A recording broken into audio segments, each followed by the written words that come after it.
बिस्मिल्लाहिर्रहमानिर्रहीम।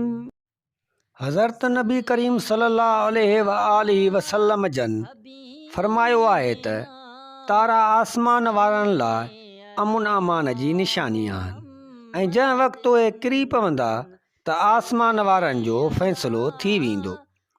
ऐं मुंहिंजा अहल बैत मुंहिंजे प्यारी उम्मत लाइ अमुन अमान आहिनि। जॾहिं उहे गुज़री वेंदा त मुंहिंजी उम्मत उन मुश्किलात में मुब्तला थींदी जेका तक़दीर में आहे। ऐं आउं पंहिंजे असहाबनि सॻोरनि लाइ अमुन ऐं सलामतीअ जो सबबु आहियां। जॾहिं आउं हिननि खां जुदा थींदुसि त मुंहिंजे असहाबनि ते क़ज़ा ईंदी। ऐं जबल ज़मीन वारनि लाइ अमुन जो सबबु आहिनि। जॾहिं उहे ज़रा थी वेंदा त ज़मीन वारनि जो बि फ़ैसिलो थी वेंदो।